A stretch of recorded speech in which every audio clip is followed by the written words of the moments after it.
भारत की मिट्टी में कई संघर्षों की कहानियां दबी हुई है।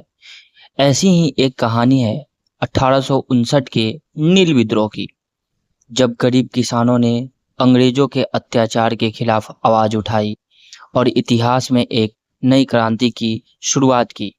19वीं सदी में अंग्रेजों को नीले रंग की बहुत जरूरत थी, क्योंकि यूरोप में कपड़ा उद्योग तेजी से बढ़ रहा था। भारत के बंगाल और बिहार के किसानों को मजबूर किया गया कि वे अपने खेतों में अनाज नहीं बल्कि नील उगाएं।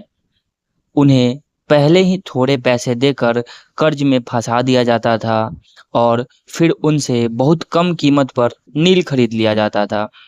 अगर कोई किसान मना करता तो उसे मारा जाता, उसकी फसल जला दी जाती या जमीन छीन ली जाती। मार्च 1859 बंगाल के नदिया जिले के किसानों ने एक बड़ा फैसला लिया। अब हम नील नहीं उगाएंगे। ये उनका स्लोगन था। ये उनका विद्रोह का स्टार्टिंग था।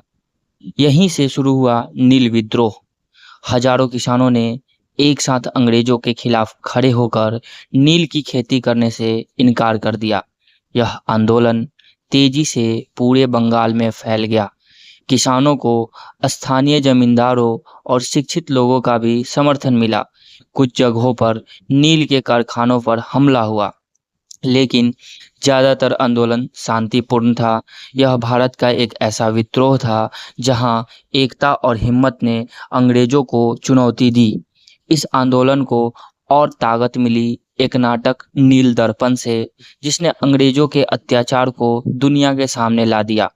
अब भारत ही नहीं बल्कि यूरोप में भी इस अन्याय की चर्चा होने लगी। आखिरकार अंग्रेज सरकार को झुकना पड़ा।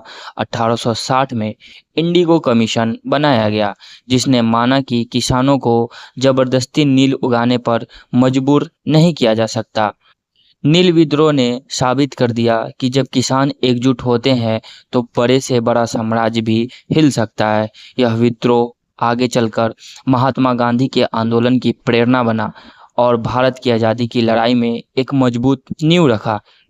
यह सिर्फ एक विद्रोह नहीं था, यह अन्याय के खिलाफ उठी एक आवाज़ थी जो आज भी हमें हिम्मत देती है।